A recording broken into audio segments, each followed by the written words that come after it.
Hello. Today we're going to be walking through a couple different right angle triangle problems looking at how we can solve our right angle triangles using the SOH-CAH-TOA tool, which we may have previously learned in school or are learning in school right now. I'm going to talk about how to use this tool very high level and focus on really solving our triangles today. If you need a little bit more depth and detail in terms of how to use SOH-CAH-TOA, I would recommend watching a previous video that I have posted, but again today we'll talk about a high level but really focus on just going through some examples and how to solve our right angle triangles using the tool. So we've got SOH-CAH-TOA, right? Very high level. So the S in SO will represent the sine theta, the O will represent our opposite side, and the H will represent the hypotenuse. Again, it's very important that we consider this angle, right? This angle that's highlighted in this equation we've written out here. That's our angle of interest. So our opposite, our hypotenuse, and our adjacent sides will always be drawn with respect to, or classified with respect to where our angle of interest is. So if here, right, we got 50 degrees, that's our angle of interest. And let's say we want to solve this side x. So with respect to my 50-degree angle here, x is my opposite side, right? And so I could use SO to solve this because I've also got the hypotenuse here, right? I've got the hypotenuse and I want to find the opposite sides. So I can therefore use sine theta. So my 50 degrees being my theta, so I'll sub that in. 50 degrees is equal to my opposite side, which is x, over my hypotenuse, which I'll sub that in as well. Our hypotenuse is 15 meters. And then I can multiply both sides by 15 to cancel out the 15 on my right side. So I'm going to have my x is equal to 15 sine 50 degrees. When I punch that in my calculator, I'm going to get a value of 11.5 meters. Okay?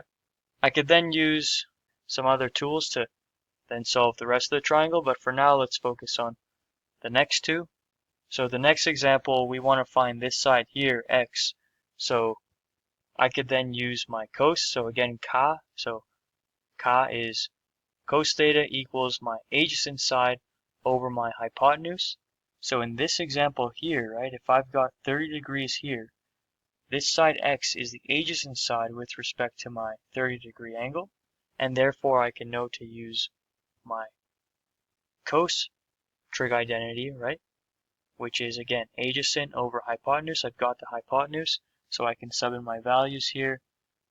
Cos theta, which my angle is 30, so I'll sub in 30 for my angle, is equal to my adjacent side, which again is x, over my hypotenuse, which is 20 meters. So same thing as before. I'm going to multiply both sides by 20. 20s will cancel out on the right side, and then I'll be left with x is equal to 20 cos 30 degrees. And when I punch that in, I'm going to get about 17.3 meters. Okay, and then for the next example, I've got my angle of interest in a different location this time at the top. So again, my opposite and adjacent sides must be with respect to where my angle of interest is. So with respect to my 40-degree angle here, my opposite side is going to be this 10 meters. My adjacent side is going to be this x. It's not going to be this side here, right? Because remember, the hypotenuse always stays as the hypotenuse. If we forget how to classify that, it's either going to be, well, it is the longest side of our right angle triangle, but if you can't really tell, it's also the side that's opposite to our right angle. Okay, so our 90-degree angle. So now here we're going to be using our tan identity with respect to our SOH-CAH-TOA tool, right? TOA, we've got tan theta is equal to opposite over adjacent. So really important to kind of understand that this SOH-CAH-TOA tool, right, it all follows this, all of our equations that we can derive from that tool follows the same pattern. We got SO, right? So sine over equals opposite over hypotenuse, CA. So that's the C is for the cos, right? Equals adjacent over hypotenuse, and then tan is equal to opposite over adjacent. So if we can memorize this tool and kind of memorize these equations I've written below, we can really just solve any right angle problem just by memorizing this tool right here. So I'll now walk through this example. Here we've got tan theta, theta being our 40-degree angle, is equal to our opposite side, which is 10, divided by our adjacent side, which in this case is x. So in order to solve that, I'm going to multiply, first of all, both sides by x to bring the x out, up and out to the other side. Okay, and so now I've got x times 10, 40 degrees equals 10. And then I'm going to further isolate the x, right? So I'll divide both sides by tan 40. Okay. So then I'll be left with here x is equal to 10 over tan 40. And when I plug that into my calculator, I will get a value of approximately 11.9 meters.